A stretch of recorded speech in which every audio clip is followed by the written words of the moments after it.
दोस्तों, मैं नवीन आप सभी का स्वागत करता हूं आपके अपने YouTube चैनल नवीन पाठशाला पर। हम लोग देख रहे हैं आंसर राइटिंग प्रोग्राम के तहत जो प्रश्न दिया गया था उसका डिस्कशन देखेंगे। ये आंसर राइटिंग प्रोग्राम जितने भी स्टेट पीसीएस होते हैं, चाहे वो बीपीएससी हो, जेपीएससी हो, यूपी पीसीएस हो, एमपी पीसीएस हो, साथ ही जितने भी स्टेट पीसीएस है और यूपीएससी, उसमें हिस्ट्री ऑप्शनल के लिए ये प्रोग्राम काफ़ी फायदेमंद रहने वाला है। इसमें अभी मिडाइवल हिस्ट्री का आंसर राइटिंग करवाया जा रहा है, इसके बाद एंशिएंट, फिर मॉडर्न और उसके बाद वर्ल्ड हिस्ट्री। यदि आप इस यूट्यूब चैनल पे नए हैं तो चैनल को लाइक, शेयर और सब्सक्राइब कर लें। देखते हैं पहला प्रश्न है इसमें, दिल्ली सल्तनत के इतिहास लेखन और स्रोतों का एक संक्षिप्त विवरण प्रस्तुत करें। इसमें सबसे पहले तो हम लोग को देखेंगे, इस प्रश्न में दो पार्ट है। पहला तो इतिहास लेखन, और इतिहास लेखन में जो स्रोत आता है उस स्रोत का विवरण प्रस्तुत करना और संक्षिप्त में करना है। इसके लिए जो भूमिका, एक मॉडल आंसर तैयार किया गया है, वो भूमिका देख लेते हैं। भूमिका है कि सल्तनत कालीन इतिहास के अध्ययन के लिए पुरातात्विक स्रोतों की अपेक्षा साहित्यिक स्रोत, जिसे इतिहास लेखन भी कहते हैं, ज़्यादा उपयोगी सिद्ध होते हैं। और इस काल में इतिहास की रचनाएं, शासकों की जीवनियाँ, प्रशासन संबंधी रचनाएं और साहित्यिक कृतियाँ, यात्रियों के वृत्तांत के साथ साथ कुछ पुरातात्विक स्रोत भी प्रमुख है। दिल्ली सल्तनत में इतिहास लेखन की जो परंपरा विकसित हुई उसमें ईरानी परंपरा को ही ग्रहण किया गया है, क्योंकि भारत में अपना राज स्थापित करने वाले शासक ईरानी सभ्यता और संस्कृति से अधिक प्रभावित थे। तो ये इंट्रोडक्शन होगा, एक मॉडल है ये, इसके अलावा भी हो सकता है, इससे बेटर भी लिखा जा सकता है, तो आप लोग जरूर ट्राई करें। स्रोतों का वर्गीकरण, तो स्रोत के दो तरह के स्रोत हैं। जो सल्तनत कालीन इतिहास है उसमें दो तरह के स्रोत हैं, जिसमें पहला स्रोत है साहित्यिक स्रोत अर्थात इतिहास लेखन, और दूसरा है पुरातात्विक स्रोत।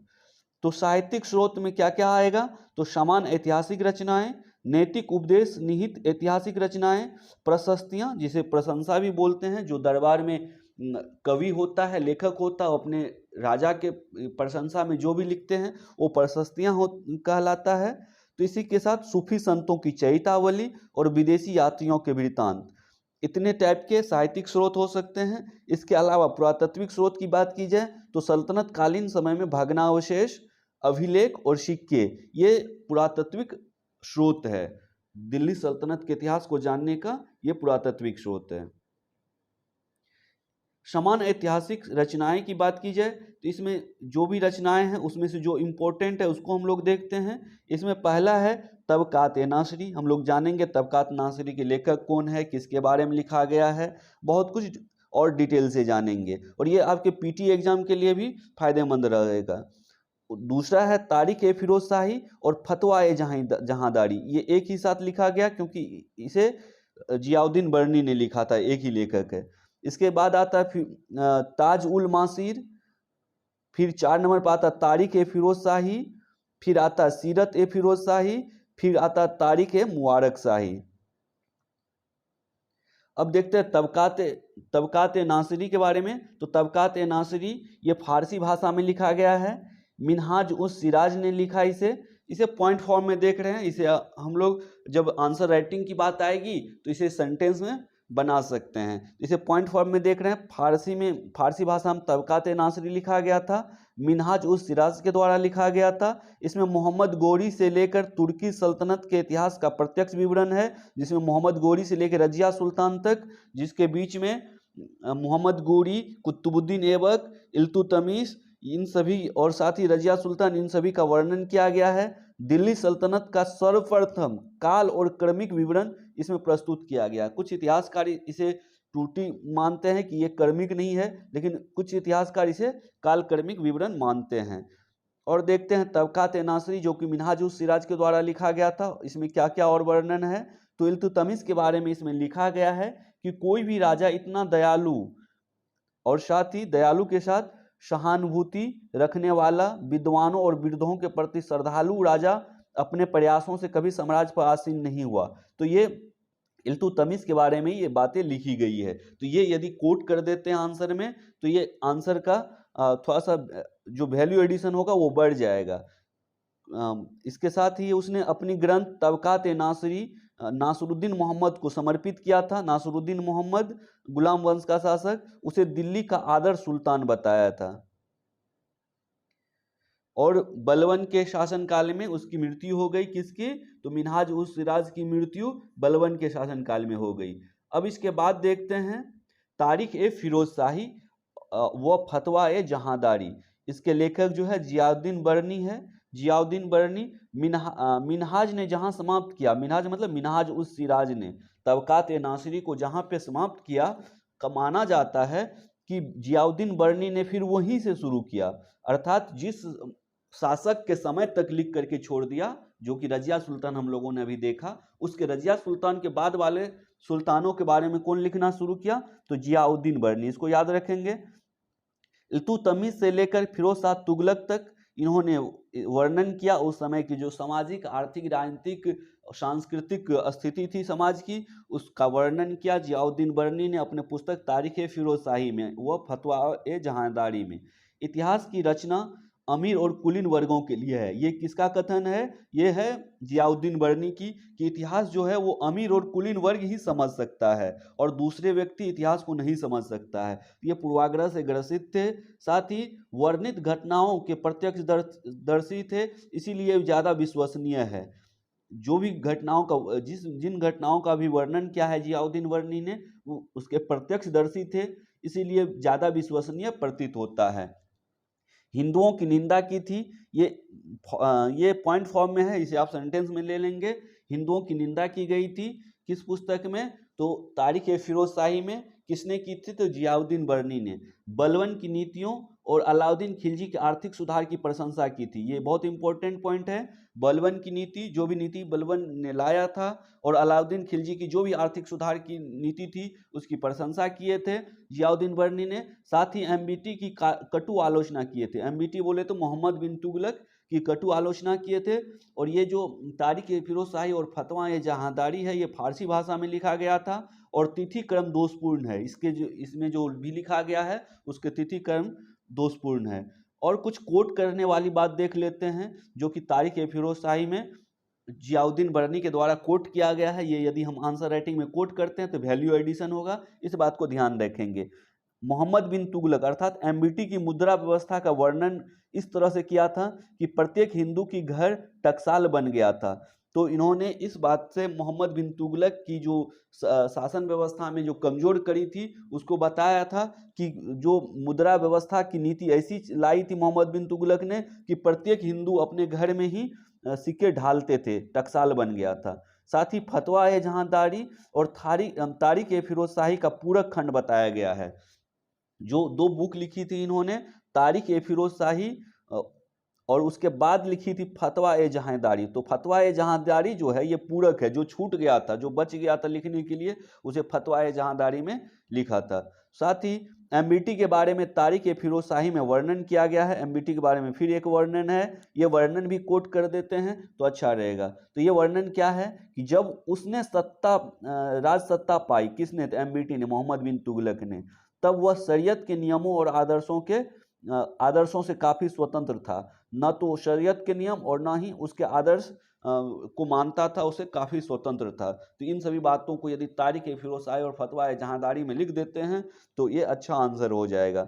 उसके बाद तीसरे बुक के बारे में देखते हैं, ताज उल मासीर। तीसरा बुक है ताज उल मासीर। इसके बारे में देखते हैं तो ये है सदरुद्दीन मोहम्मद हसन निजामी के द्वारा लिखा गया। अरबी और फारसी का मिश्रण है, अर्थात अरबी और फारसी दोनों भाषा में इस पुस्तक को लिखा गया है। काव्य एवं गद्य का मिश्रण है, काव्य में भी और गद्य में भी। मोहम्मद गोरी, कुतुबुद्दीन ऐबक और इल्तुतमिश के बारे में इस पुस्तक में वर्णन किया गया है। इस पुस्तक में ताज उल मासीर में भारतीय शहरों, मेलों, उत्सवों, मनोरंजन के साधनों पर प्रकाश डाला गया है। साथ ही हसन निजामी के अनुसार कुतुबुद्दीन ऐबक दिरहम और दिनार नामक सिक्के चलाया था, लेकिन और दूसरे इतिहासकार ने इस बात का समर्थन नहीं किया, इसीलिए उतना सत्य प्रतीत नहीं होता है। अगला पुस्तक देखते हैं, तारीख ए फिरोज शाही। शमसे सिराज अफीक के द्वारा यह पुस्तक लिखी गई है। ये तैमूर के आक्रमण के पश्चात ये इसे लिखा गया है। एफएसटी का संरक्षण प्राप्त था। शमसे सिराज अफीक को एफएसटी बोले तो फिरोज शाह तुगलक का संरक्षण प्राप्त था। एफएसटी के बारे में सर्वाधिक सही और अधिक प्रमाणित पुस्तक है तारीख ए फिरोज शाही। तो तारीख ए फिरोज शाही, इसे पहले आप कंफ्यूज कर रहे होंगे, तारीख ए फिरोज शाही इसे पहले भी बोले थे जियाउद्दीन बरनी के बारे में, तो याद रखेंगे तारीख ए फिरोज शाही दो पुस्तक है, एक पुस्तक जियाउद्दीन बरनी ने लिखा है और तारीख ए फिरोज शाही ये दूसरी पुस्तक है जिसे शमसे सिराज अफीक ने लिखा है। इस पुस्तक में एफएसटी के स्थापत्य, नहरें, बाग, टकसाल, उत्सव समारोह, राजस्व प्रबंधन, गुलामों की व्यवस्था इत्यादि का विशद विवरण है इसमें। साथ ही एफएसटी के समय बताया जाता है इस पुस्तक के माध्यम से कि एफएसटी के समय जनता के घर अन्न, संपत्ति, घोड़ों और फर्नीचर से भरे पड़े हुए थे। तो ये सभी जो फैक्ट बताया जा रहा है इसे आप नोट कर लेंगे और याद रखेंगे। आप यदि किसी भी पीसीएस का एग्जाम देते हैं, चाहे वो बीपीएससी हो, जेपीएससी हो, यूपी पीसीएस हो, एमपी पीसीएस हो, यूपीएससी हो, सभी के लिए ये बहुत ही महत्वपूर्ण रहने वाला है और ये हिस्ट्री ऑप्शनल में बहुत इंपॉर्टेंट रहेगा। देखते हैं अगला पुस्तक, सीरत ए फिरोज शाही। सीरत ए फिरोज शाही, इसके लेखक अज्ञात है, अभी तक पता नहीं चला है। इसमें एफएसटी के शासनकाल के बारे में ये पुस्तक बताती है, साथ ही एफएसटी की इसमें प्रशंसा की गई है। अगला पुस्तक है तारीख ए मुबारक शाही। तारीख ए मुबारक शाही याहिया बिन अहमद सरहिंदी के द्वारा लिखा गया। इसमें मुबारक शाह के ये जो याहिया बिन अहमद सरहिंदी थे, ये मुबारक शाह के संरक्षण में रहते थे और सैयद वंश का एकमात्र स्रोत है और मुबारक शाह को यह ग्रंथ समर्पित है। मुबारक शाह सैयद वंश का शासक था। अब बात आती है इसके जो हम लोग पॉइंट में देखे थे, उसमें उसके पॉइंट में 5 पॉइंट था। पहला तो हम लोग समान ऐतिहासिक रचनाएं देख लिए हैं। अब दूसरा है नैतिक उपदेश निहित ऐतिहासिक रचनाएं, जिसमें फतवा ए जहांदारी और तारीख ए फिरोज शाही, जिसके बारे में हम लोग देख चुके हैं। इसमें नैतिक उपदेश दिया गया है, राजा को क्या करना चाहिए, शासन व्यवस्था कैसे चलाना चाहिए, इन सभी बातों के नैतिक उपदेश के रूप में ऐतिहासिक ग्रंथ लिखा गया है, तो इसे भी याद रखेंगे। अब आता है अगला पॉइंट, प्रशस्तियाँ। तो हमने शुरू में बताया था प्रशस्तियाँ प्रशंसा है। जो भी कवि या जो भी लेखक राजा के दरबार में रहते थे, अपने राजा के लिए जो प्रशंसा में जो भी लिखते थे वही प्रशस्तियाँ हैं। और अनेक प्रशस्तियों की रचना की गई है दिल्ली सल्तनत में और शासक विशेष उपलब्धियों का गुणगान किया गया है। जितने भी शासक हैं उनके उपलब्धियों का इसमें विशेष गुणगान किया गया है। सबसे महत्वपूर्ण है बदरुद्दीन द्वारा लिखा गया शाहनामा। शाहनामा आप लोगों को फिरदौसी याद आ रहा होगा, वो सही है, लेकिन ये दूसरा शाहनामा है जिसके लेखक है बदरुद्दीन, इसके द्वारा लिखी गई थी, ये प्रशंसा है, इसका एक ऐतिहासिक महत्व है। और इसमें ये जो बदरुद्दीन के द्वारा लिखा गया है, इसमें मोहम्मद बिन तुगलक के कार्यकलापों का वर्णन किया गया है। उसके बाद अगला पॉइंट आता है सूफी संतों की चरितावली। सूफी संतों की चरितावली में अमीर हसन सिजजी ने फवादुल फवायद में समाज का चित्रण किया। शेख निजामुद्दीन औलिया के संवादों का इसमें संकलन है। तो जितने भी सूफी संत हैं उस समय उसके जो चरितावली लिखी गई थी उसमें समाज का विशद विवरण किया गया था। समाज के सामाजिक, आर्थिक, राजनीतिक, सांस्कृतिक के बारे में जो वर्णन किया गया था वो भी दिल्ली सल्तनत के इतिहास का एक महत्वपूर्ण स्रोत है, इसे भी ध्यान रखेंगे। मीर खुर्द, ये व्यक्ति है मीर खुर्द, इन्होंने अपनी पुस्तक सियरुल ओलिया में भारतीय चिश्ती सूफियों का वर्णन किया है। साथ ही अलाउद्दीन खिलजी से लेकर जीएसटी अर्थात जीएसटी को बोले तो गियासुद्दीन तुगलक के समय का वर्णन किया गया है। किसमें किया गया है? अमीर हसन सिजजी ने फवादुल फवायद में किया है। इसमें इल्तुतमिश और बलबन का भी उल्लेख है। अगला पुस्तक है मोहम्मद गोश द्वारा लिखित है। मोहम्मद गोश लिखित गुलजार ए अबरार। गुलजार ए अबरार में से अनेक संतों के तत्कालीन राजनीतिक, सामाजिक और व्यवस्थाओं की जानकारी इससे प्राप्त होती है। अगला पॉइंट था विदेशी यात्रियों के यात्रा वृत्तांत। विदेशियों के यात्रा वृत्तांत ये भी महत्वपूर्ण स्रोत है दिल्ली सल्तनत के इतिहास का, जिसमें कि यात्रा वृत्तांत में भारत के राजनीतिक, आर्थिक, सामाजिक और सांस्कृतिक स्थितियों पर प्रकाश डालता है। जितने भी यात्रा वृत्तांत है वो भारत के राजनीतिक, आर्थिक, सामाजिक, सांस्कृतिक स्थिति पर प्रकाश डालता है। बात आती है अलबरूनी की, तो अलबरूनी के किताब किताबुल हिंद, तहकीका के हिंद भी बोलते हैं इसके पुस्तक को, अर्थात किताबुल हिंद में महमूद गजनवी के ये इसके बारे में जान ले। अल-बरूनी मोहम्मद गजनवी के साथ भारत आया था और इसमें अल-बरूनी ने किताबुल हिंद में भारत के राजनीतिक, आर्थिक, सामाजिक, धार्मिक स्थितियों के बारे में विस्तृत वर्णन किया है। और अगला एक फैक्ट है जो कि पीटी के लिए भी इम्पोर्टेंट हो सकता है। ये फैक्ट है, पुराणों का अध्ययन करने वाला अल-बरूनी प्रथम मुसलमान था। भारतीय समाज में प्रचलित धार्मिक रीतियों, व्रत, पूजा पाठ, दान, तीर्थ यात्रा का वर्णन किया गया है। अल-बरूनी ने अपने पुस्तक में इसका वर्णन किया है, ये ध्यान रखेंगे। और अल-बरूनी के पुस्तक को भी पीटी में पूछा जाता है, तो ये भी याद रखेंगे अल-बरूनी ने किस पुस्तक की रचना की थी। तो इसके पुस्तक का नाम है किताबुल हिंद अर्थात तहकीकात-ए-हिंद, ये दोनों याद रखेंगे। साथ ही अल-बरूनी ने भारतीय समाज के बारे में कुछ कथन बोला है।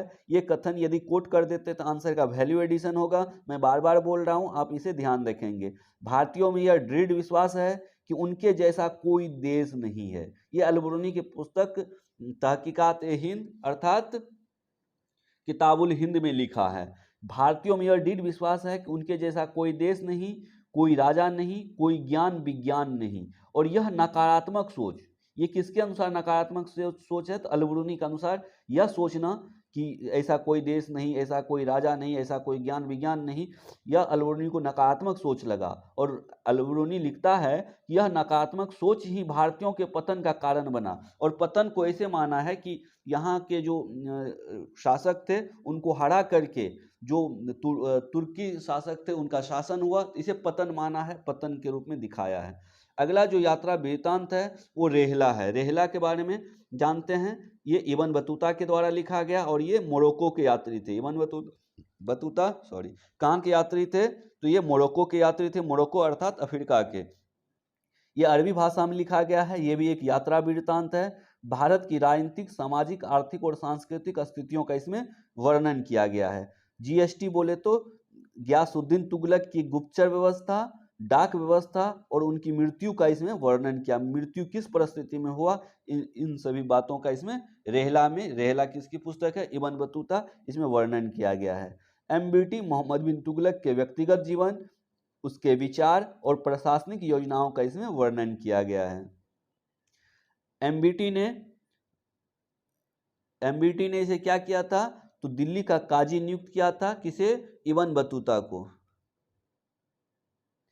अब बात आती है पुरातात्विक स्रोत की। तो पुरातात्विक स्रोत में भावना अवशेषों से कलात्मक प्रगति एवं राज्य की समृद्धि का पता चलता है।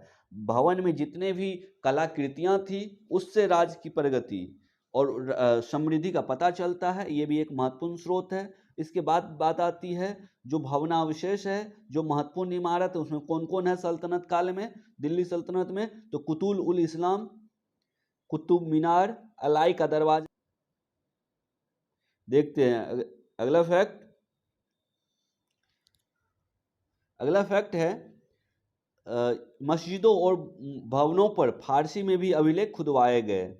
तो अभिलेख भी है, अभिलेख है, भवनावशेष है, इमारतें हैं और सल्तनत कालीन सिक्के, ये सभी सल्तनत काल के इतिहास के प्रमुख स्रोत हैं और ये सभी पुरातात्विक स्रोत हैं, याद रखेंगे। तो जब हम सभी स्रोतों को देख लिए, साहित्यिक और पुरातात्विक अर्थात इतिहास लेखन को देख लिए, तो उसके बाद कुछ आलोचना लिख देंगे। आलोचना इसलिए भी जरूरी है क्योंकि प्रश्न में कहा गया संक्षिप्त विवरण, और विवरण के बाद इसकी जो खामियां हैं, कुछ खामियों को दिखाते हुए इसके निष्कर्ष पे पहुंचेंगे। आलोचना इसका ऐसे कर सकते हैं कि सल्तनत कालीन साहित्यिक स्रोतों की संख्या अधिक है और इनमें विसंगतियां भी पाई जाती है। अधिक तो है, साथ ही इसमें विसंगतियां भी पाई जाती है। और ये विसंगति को कैसे दिखाएंगे? इन विसंगतियों को दिखाएंगे पूर्वाग्रह से ये ग्रस्त है, मतलब पूर्वानुमान लगा के ये कोई भी बात कही गई है। तिथि क्रम का अभाव है, विवरण की अतिरंजित है। अतिरंजित को हम लोग ऐसे समझ सकते हैं कि बढ़ा चढ़ाकर पेश किया जाना। तो ये विवरण अतिरंजित है, पूर्वाग्रह से ग्रस्त है और तिथि क्रम का अभाव है। ये 2-3 कमियां दिखा देंगे। कमियों को निष्कर्ष में बैलेंस करेंगे। कैसे करेंगे? निष्कर्षतः सल्तनत कालीन इतिहास लेखन में कई त्रुटियां हैं, फिर भी इतिहास लेखन की इन स्रोतों का सहारा लेना ही पड़ता है क्योंकि पुरातात्विक स्रोत साहित्यिक स्रोत की तुलना में बहुत कम संख्या में उपलब्ध है। इन स्रोतों का सहारा लेना पड़ता है। पुरातात्विक स्रोत का जो क्यों नहीं सहारा लिए, क्योंकि इनकी संख्या साहित्यिक स्रोत की संख्या से बहुत कम है। और आगे लिखेंगे, साहित्यिक एवं पुरातात्विक स्रोत सल्तनत काल के बारे में विशद जानकारी देता है, जिसके बारे में हम लोग पढ़े हैं। निष्कर्ष में तो हम वही लिखते हैं, ऊपर क्या लिखे हैं उसका जो शॉर्ट फॉर्म में कंक्लूजन करके लिखेंगे, वही है निष्कर्ष। साहित्यिक स्रोत में ऐतिहासिक ग्रंथ, जीवनियाँ, यात्रा वृत्तांत, प्रशासनिक दस्तावेज इत्यादि का उल्लेख किया जाता है। और पुरातात्विक स्रोत में स्मारक, अभिलेखों एवं सिक्कों का उल्लेख किया जाता है। तो इस तरह से हम लोगों ने इस प्रश्न को देखा। ये मिडाइवल से रिलेटेड है, मिडाइवल पहले पूरा कर लिया जाएगा। इसके बाद हिस्ट्री के और दूसरे पोर्शन पे, जिसमें कि एंशिएंट, मॉडर्न, उसके बाद वर्ल्ड हिस्ट्री। तो आपको ये वीडियो कैसा लगा कमेंट बॉक्स में ज़रूर बताएं।